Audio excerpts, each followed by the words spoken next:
My name is Dennis Gill with the Americans in Wartime Experience. Today's date is 5 March 2022, and I'm in Northern Virginia conducting an interview with Beverly Baines Tome. So, man, if you could just give us a little bit of background. Where were you born? Where did you grow up? Where did you go to high school? That kind of thing. I was born and raised in Rome, New York, which was also the location of Griffiths Air Force Base. Okay. And so that's the first part. Tell me the next question. Where did you go to school? I mean, Oh, you sure. went to school there, Yep. graduate high school? Oh, all the way through high school. I was second in my class. Okay. And the first in the high school class was my best friend, who I'm still in touch with. Okay. So probably one of my big deal extracurricular activities was Girl Scouts. Okay. So I started off as a brownie all the way through senior high school, and the senior high program for Girl Scouts was kind of dorky at the time, but we had two very cool leaders, so they decided we would be Mariner Scouts. We all knew how to sew. We made our own uniforms. They had little sailor collars zipped up the front, and we learned how to do sailing and went to Mystic Seaport. And we had 1 year on the Joseph Conrad and 1 year on the ship that actually sailed the Brilliant. So that was a very exciting experience to have. My dad served in World War II as a B-24 pilot. The day he arrived, 4th of July in 1944, he had been 20 for 2 months, and he was the pilot in command of a crew of 9 plus him, 10 men in the plane, and he brought him back safely after 35 missions. Wow. Which was a very big deal. He was a replacement crew because the earlier crews didn't have fighter support as far, and they improved the fighters. So anyway, we were very proud of him. He's actually buried at Arlington Cemetery, so that's a very special place. 8th Air Force you mentioned earlier? 8th Air Force and 2nd Air Division. There's now a Heritage League of the 2nd Air Division. I've been president of that organization. And the 2nd Air Division also endowed a library in England as their memorial after they left England, and wanted it to be a living memorial so you can keep getting books on the United States. And I'm actually one of the trust governors of that library. Right. So he was what rank would he have been as a pilot? He would have been a second lieutenant. Second one. Yeah. Okay. And then he stayed in the reserves, and he served as a liaison officer. So family vacations included occasionally driving out to Colorado, back in the days before air conditioning, so you drove across the desert, which was kind of interesting. But he would go out there to learn about the Air Force Academy. Beautiful, beautiful scenery and gorgeous space. But he also had an assignment once in D.C., so we got to see the D.C. Memorials and things like that. And he ended up retiring as a full colonel in the reserves. Okay. So, pretty cool guy. And he also was very active in his bomb group association, which he actually got me involved in when the secretary treasurer, who was a World War II veteran, decided he could give up being secretary because now they required the association to register on the computer. And he wasn't very computer savvy. He did everything in beautiful handwriting. Right. So I got involved in that, and then even when my dad became too ill with Parkinson's to travel, I still went to his reunions and am active with the 8th Air Force Historical Society. I'm still the secretary of his Bomb Group Association, and then we talked about the Heritage League of the 2nd Air Division, so it was like Bomb Group Division and then 8th Air Force out of England. What really caught my attention was you said he was 20. Yeah. And he completed 35 missions. Well, he completed 25 missions starting when he was 35 missions, 35 missions. starting when he was 20, Okay. or 2 months into being 20. Yeah, and he was still 20 when he finished. You're Wow, right. that's amazing that Yeah. a 20-year-old is in charge of this aircraft. You know, They were big bombing aircraft. missions over Europe. Yeah. Yep. And It's just making a amazing story. decision. You know, at one point, I think one of them, his missions, they turned around and left, but I think they'd gotten over Europe, and one of the engines wasn't working. He actually documented his training and his missions and a little summary about each of his crew in a self-published book called Replacement Crew. And I have the master of that and need to get it reproduced because he would just take it down to Kinko's. He had done a book on his Civil War ancestor, and the cost of publication, I still have a box of some books of them, so he decided that he wasn't going to go to a publisher. It was before you could easily self-publish, but so. I'm going to go back to that briefly before we talk about the flower ceremony. You said he was replacement crew. What does that mean? What happened to the crew that he replaced?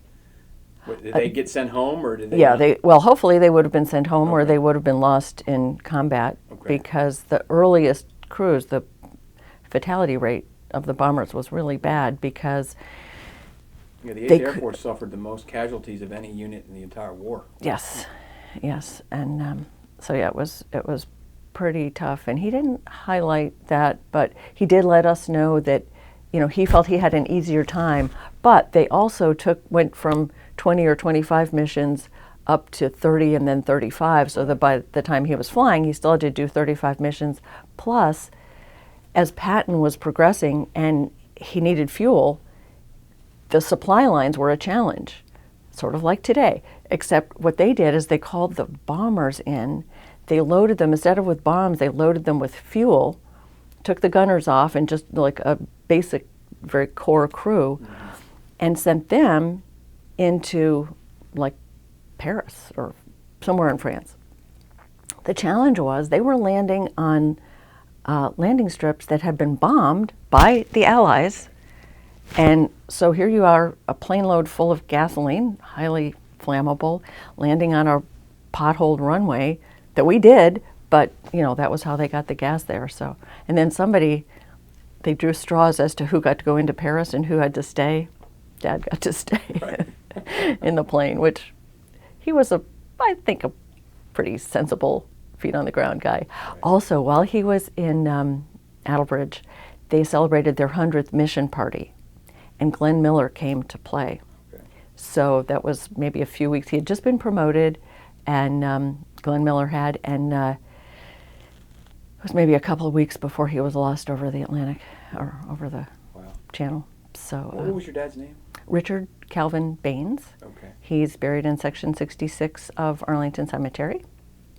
And I was actually very grateful for the fact that it takes a while to get buried at Arlington Cemetery, because it allowed me to get a lot of friends and family invited and plan things, so that he had a really great turnout for his service. And oh my gosh, the service at banging that. The service at Arlington is really amazing. I mean, it was just incredible.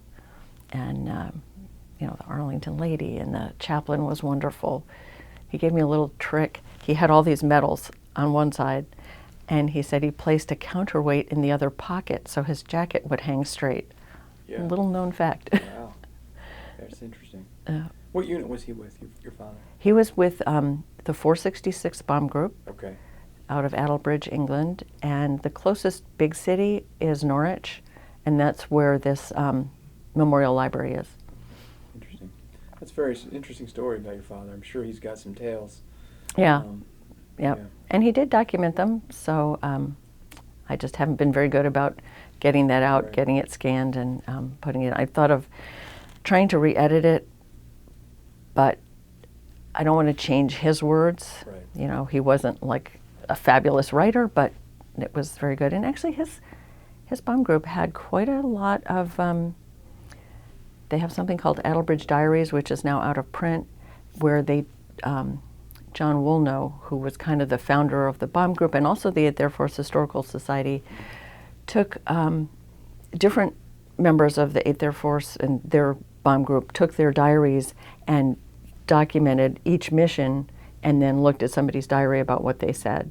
So that's pretty cool. And then another veteran who's still alive, Earl Wassam, and a next generation guy, Chris Brassfield, put together Attlebridge Arsenal, and that has a picture of each crew, a little story about them, the dates they served, the number of missions they had, you know, whether people survived or not, and then a list of all the aircraft, and at the end an index of all the names. So if somebody says, my dad served in the 466, I've got a copy of it, of course, and can research it. So they've done some really good research in documenting things. Yeah.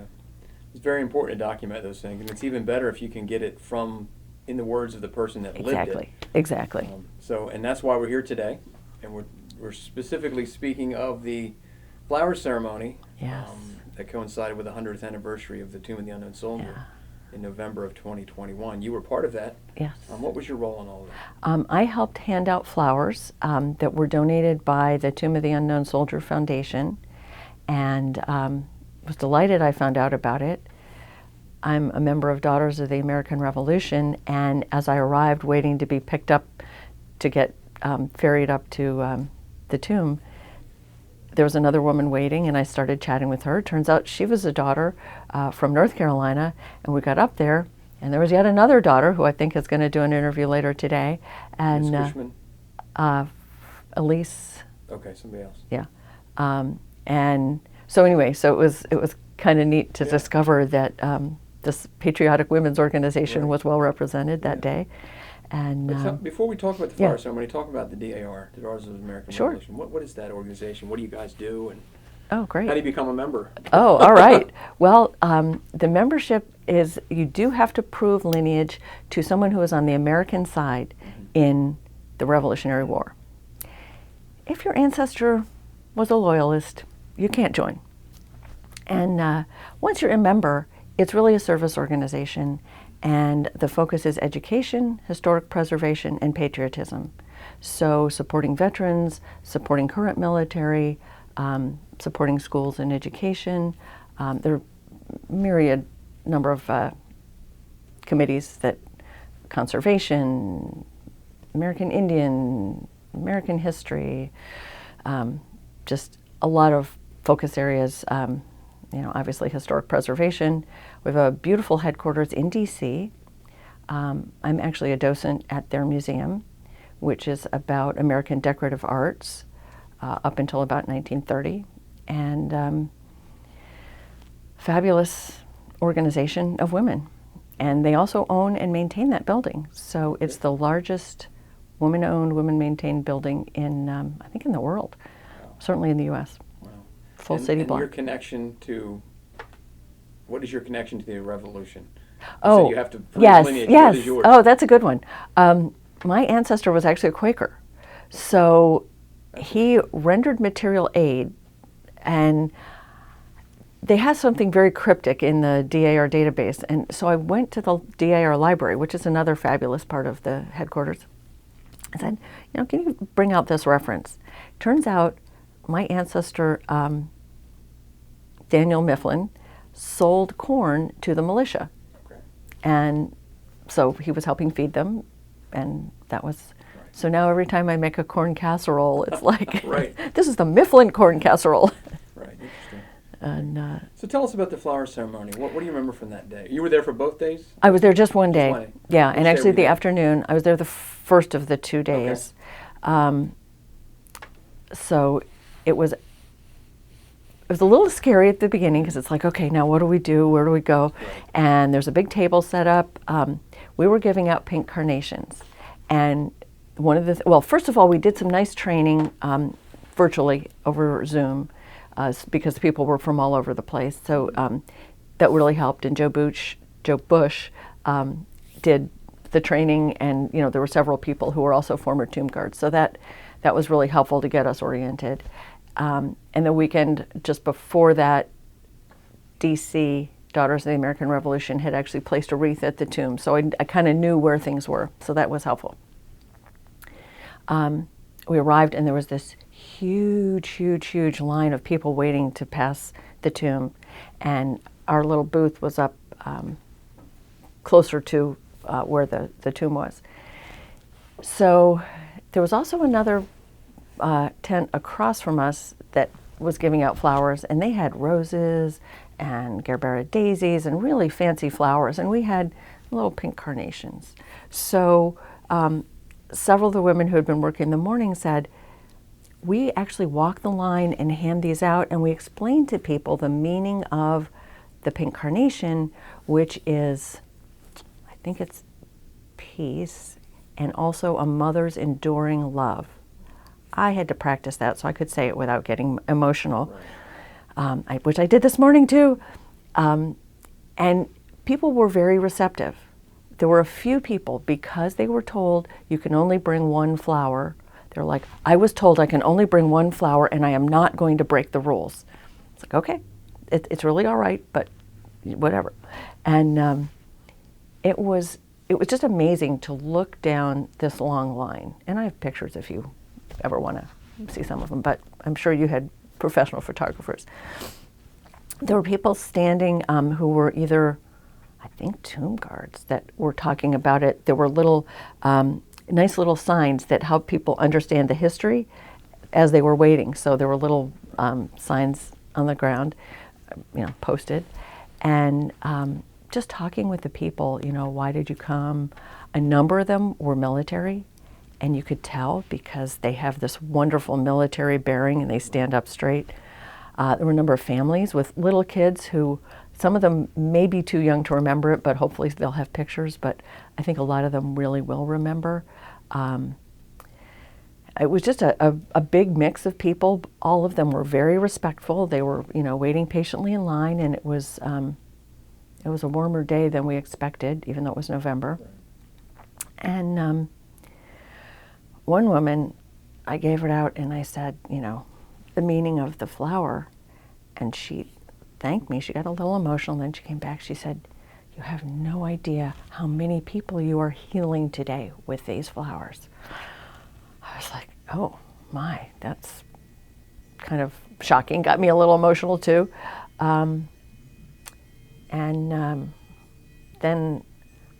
I actually got to go up and place the flowers at the end of the day, and the people across the way were offering more flowers too, so I actually took a nice little bundle. You broke the rules. Yeah, I broke the rules, exactly. And then I also was able to watch two former tomb guards go up and place their flowers. And they were wearing their special blazers for their organization. And the one that I could see in my little video, as he turned after laying the flower, he did the heel click that the tomb guards do. And that was just like, oh my goodness, that's, you never break that habit. And I couldn't see the one ahead of him, but. Yeah. Why was it important for you to be part of this, not only as a volunteer, but to lay that flower? Oh, well, I mean, the Tomb of the Unknown Soldier is really a representative of kind of everyone who's served, and especially fallen in battle. And that's a huge sacrifice that people make when they sign up. They're signing their life away to our country. That's a pretty serious deal. And so I thought it was brilliant to have people be able to focus on it as part of the 100th and say, we're going to open this up to you, because normally you can't get very close to it. It's all roped off, and the guard goes back and forth. And the guard actually moved to the back of the tomb so that everybody could come along the normal pathway. And what was really neat is at the end to see all the flowers laid, and they carefully put them all around the tomb. And I just saw pictures of that because I wasn't there. It was like, wow, that's a lot of flowers. And it just was so amazing. And I think it was probably the president placing the wreath, and that's probably what I saw. And Arlington Cemetery does a very good job of publicizing these things on social media, even if it's not. And I think it was in the press as well. But it was very special to pay homage to that. The Crow Nation Honor Guard was there. Did you get to see them at all? No, I would have loved to, but I had other commitments. And you also always worry about, how close can you actually get without showing up at 6 a.m. Right. So, yeah. And you just mentioned it a few minutes ago, that those military personnel, the Sentinels, the Honor Guard that worked that event, completely different from anything they'd ever done. Obviously, this is the first time they ever did that. Right. Everything was different. The public was where they normally allowed to be. Right. The mat was completely different. How did you observe them carrying out the duties that day? They were very good about making sure that people didn't stop and take pictures while they were placing the wreaths. And they did it very respectfully. And, it's like people have been told not to do it, but they'd just say, please move along. I couldn't hear what they were saying because when I was observing them, it was towards the end of the day, and they actually kept it open a little bit longer as long as people were there. So we were finished handing out flowers, and so I was able to stand where you would normally stand watching a wreath ceremony on the steps of I guess it's a museum behind us. And so I watched some people, and they were like, it's like, no, just move. But the ones I observed more were the ones that were I didn't sense that they were monitoring the line, but they were standing there and answering questions. And so they were making themselves available to the public. How many people get to talk to a tomb guard? Right. I mean, that was really special too. Were people, for the most part, behaved and respectful? Yes. As Yes. far as you They were. Everyone I saw was very respectful. It wasn't like anybody pushing and shoving to cut in line. Little kids are little kids, and some of them were running around. But my sense was, if their parents were military, they were not running around as much, because mom and dad were like, "You don't do that." But they were generally very respectful. And I had somebody who looked like she was not from the U.S., and she had a foreign accent. I can't even remember now. I think it might have been somebody who was Asian, but I'm not really sure. And she wanted to interview me about what was going on, and she was asking some very, very basic questions. So I thought that was surprising, but I did my best to answer the questions, and hopefully she talked to a tomb guard as well in whatever interview she was doing. But yes, they were very respectful. Yeah, it sounds like from talking to other people that there were people from everywhere. Mm-hmm. Some people that came to the event specifically for that reason, and some people that just happened to be there when it was going on. I even talked to someone that said they met a couple of people that were from out of the country. Oh, wow. Just happened to be visiting Arlington when this was going on and participated. Yeah. Did you meet any Well, people that like woman I figure must have been from out of the country, and I wish I could remember what she said she was interviewing for. Her questions caught me. It was like, wow, that's so basic that I kind of missed exactly what she was doing it for. But and I was shocked at how many people had traveled from such a distance to do it. I think there were some people from California, there were people from Texas, from they definitely made a special trip in order to do this. So that means it was well publicized that people had time to plan a trip, especially with family. I mean, doing a long distance trip with little kids is... What do you think the message was for people that would do that? I mean, that's a long trip to come for 1 or 2 minutes of 1 or 2 minutes laying that flower and being in front of the tomb, and then you're gone. I think it was the 100th, it was the centennial. It was an opportunity that hadn't been available ever before.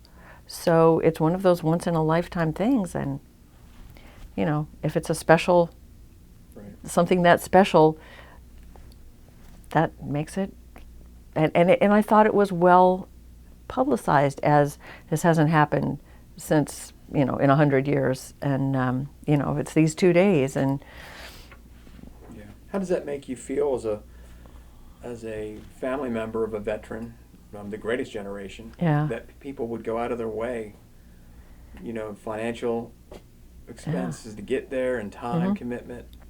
I think it makes me happy that people recognize the sacrifices that the military makes. And I was in high school and college during the Vietnam era, and there certainly was not much respect for the military at that point. And being in a city where we had an air base probably had a little less of that. I think we actually had one hippie in the whole town. And he wore sandals and a big peace necklace, and let his beard grow or whatever. But that was unusual in Rome, New York, a very conservative town. So anyway, I think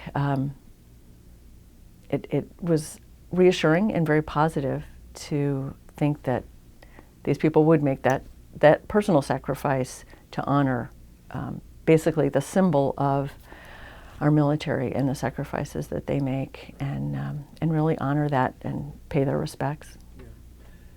You know, with the technology that we have today, there's probably never going to be another unknown because we can DNA from somebody's fingernail. Yes. Do you think 100 years later and 100 years from now that the Tomb of the Unknown Soldier is still something, there's still some value there? There's still purpose?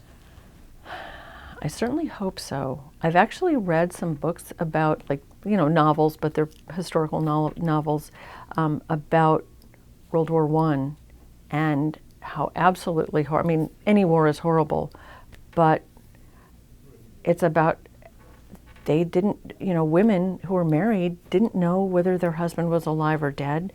They would lay out their belongings on a table, and women would go by and, try to see if they recognized anything. And how awful. And as you said, now DNA helps. And I've actually been to a couple of ceremonies at Arlington Cemetery of people in the 8th Air Force who they found the remains and were able to identify them through DNA from a relative. And at this point, spouses aren't still around. In many cases, the children aren't still around. And or they were so young they didn't have children, so you have to go into like a nephew or niece or whatever, but maybe a brother or the nephew or niece. Anyway, but so it is amazing the things they can do now to identify people, which is a huge blessing to the family. But hopefully people will still remember how tough things were and how far we've come in being able to identify them. But I certainly hope so. You mentioned earlier that this flower ceremony was a once-in-a-lifetime opportunity. And obviously they'd never done it before. Yeah. And there'll never be another first. Right. Do you think they should continue to do this on a regular basis? And if so, what's appropriate as far as timing? I think it would be a lovely thing to continue, because it's not, once in 100 years, it probably wouldn't be as special. I don't know what kind of reception it would get, but I'm guessing there were a lot of people that weren't able to be there. And I think it is, maybe every 10 years, I don't know. I think it's very nice. And the other thing that I'm very grateful that Arlington Cemetery has done is, with Wreaths Across America, Arlington Cemetery is the go-to spot, and you can barely even get in the doors. And with the pandemic, they didn't allow that, but they did allow the family members to come in and pick up a wreath and place it. And then this year, even though they did have the big Wreaths Across America Day, they allowed the family to come in early and place a wreath, which is huge for me because I could place a wreath for my dad, and instead of not even being able to get into the cemetery. So there are other cemeteries in the area that we could go do Wreaths Across America, but it's nice to have families be able to do that. So I think it would be wonderfully special. And it's certainly a lot of upheaval for the cemetery in their normal process too. But now that they know how it works, they've done it before. Now they've got now they have the expertise. So if you were to be in charge for a day of the ceremony, oh, okay. So if we do another one at some point, what would you do different? What worked? What didn't work? There's a way our little pink carnations weren't quite open as much, so I don't know how you manage flowers so that they're a little bit more open. I think probably not telling people you can only have one, but I'm old enough and experienced enough to realize that when Arlington says something, sometimes there's a little more wiggle room than they let you know. I think maybe having a photographer there to take people's picture and even make it a fundraiser where they could sign up to get their pictures so they wouldn't be tempted. They still would be tempted, of course, but something like that that would be a nice documentation of what they had done. Right. And I love that people can sign up in advance and be organized and place a wreath there too. That's another, a number of DAR organizations have done that. Yeah.